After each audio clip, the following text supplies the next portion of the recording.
को नमन करते हुए मैं यहाँ उपस्थित पूजनीय माता तुल्य पिता तुल्य स्वजनों को सादर प्रणाम करती हूँ। भाइयों बहनों को नमस्कार करती हूँ। बच्चों को ढेर सारा प्यार।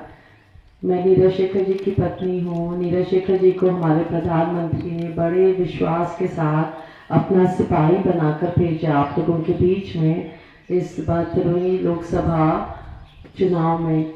वो भाजपा के प्रत्याशी हैं। मैं आपसे यही गुहार करने आई हूँ कि हमारे ये साधारण चुनाव नहीं है। ये चुनाव है, हमें चुनना है एक देशभक्त प्रधानमंत्री नरेंद्र मोदी जी, या फिर जो हमारी एक नकारात्मक दिशाहीन विपक्षी पार्टी है। विपक्ष के पास कोई मुद्दा नहीं रह गया है सिवाय मोदी हटाओ मोदी हटाओ। 2014 तक के पहले का समय ऐसा था कि लग रहा था कि देश अंधकार के तरफ जा रहा है। हमें कोई रोशनी नहीं दिखती थी, हमें कोई नेतृत्व नहीं दिखता था। अपना देश जो महान है विश्व में, उसका स्थान हमें लुप्त होता नजर आ रहा था। तभी एक रोशनी आई हमारे प्रधानमंत्री नरेंद्र मोदी जी के नाम पे। एक सुनामी आया और तब से हमारे देश की दिशा बदल गई। हमारे प्रधानमंत्री जी ने अपना सारा जीवन देश पे न्यौछावर कर दिया। तन मन धन से वो जुटे रहे। उनका एक ही सपना है, उनके रग रग में भारत बसता है, रग रग में आप सब लोग बसते हैं।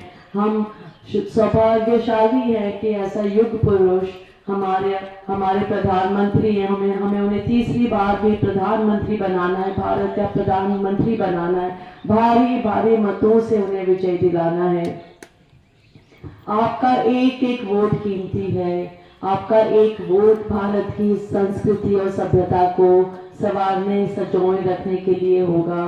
आपका एक वोट भारत को विकसित देश बनाने की जो प्रधानमंत्री की संकल्पना है उसको साकार करने के लिए होगा। आपका एक वोट उन लोगों के लिए होगा जिन लोगों ने 500 वर्षों की लंबी प्रतीक्षा के बाद हमारे रामलला को उनके मंदिर में प्रतिष्ठित कराया। हमारे महाराज, हमारे योगी जी, हमारी सरकार, लोग कहते हैं डबल इंजन सरकार है। केंद्र में नरेंद्र मोदी जी का नेतृत्व है, राज्य में हमारे महाराज योगी जी का नेतृत्व है। उनके नेतृत्व में गुंडा राज तो सफाया ही हो गया है और हमारी बहू बेटियां हम चैन की सांस लेते हैं। यहाँ पे जब भी आती थी, मुझे याद है 2014 में आती थी, आते ही कुछ अजीब सा माहौल हो जाता था, कुछ अजीब सी। वो इस बार मैं आ रही हूँ, वो नदारद है। मुझे बड़ी खुशी है कि आबो हवा बदल गई है हमारे मोहम्मदाबाद की। आतंकियों का संहार हो गया, हमारी धरती फिर से सुरक्षित हो गई, हमारी माता बहनें सुरक्षित हो गई। नीरज जी के बारे में क्या कहूँ, 17 साल से सक्रिय राजनीति में हैं, 2 बार लोकसभा सांसद, 2 बार राज्यसभा सांसद रह चुके हैं। उनके भी जीवन का एक ही सपना है। हमें बहुत मान सम्मान मिला है, बहुत प्यार स्नेह मिला है, आशीर्वाद मिला है आप लोगों से। हम बस कुछ करना चाहते हैं आप लोगों के लिए। उन्होंने बोला है जाके कह देना मेरे भाइयों बहनों माताओं से कि उनका ये बेटा तन मन धन से उनकी सेवा करेगा। आप अपनी जिम्मेदारी हमें सौंपे, हम आपको निराश नहीं करेंगे। यही मेरा वादा है आप लोगों से। बहनों, आपका एक एक वोट कीमती है। आप हमारा सम्मान अगर किसी ने बढ़ाया है तो हमारे यशस्वी प्रधानमंत्री जी हैं।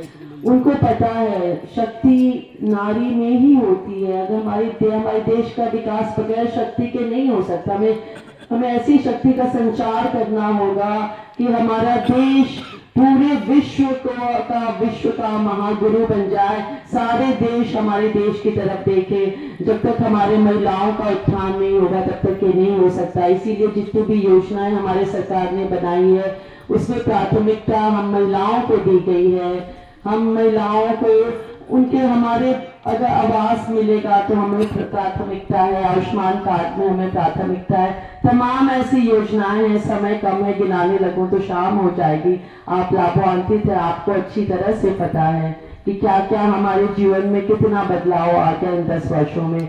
ये भी कहना चाहती हूँ कि 10 वर्षों का वो जो समय है बहुत बड़ा नहीं होता। अगर हम बड़े पैमाने में कोई योजना बनाते हैं, उसको लागू करते हैं, तो कहीं कहीं शिकायतें मिलती है कि हमें आवास नहीं मिला, तो हमें कुछ आयुष्मान कार्ड नहीं बना। तो मैं यही कहती हूँ, धैर्य रखें। जो भी योजनाएं हैं उनको बृहद करने की भी योजना है, उनको बड़े पैमाने पे लागू करना है। आवास 3.5 करोड़ और आवास का आवंटन हो गया है, नए सिरे से सूची बनेगी, अधिकतर लोगों को आवास मिल जाएगा।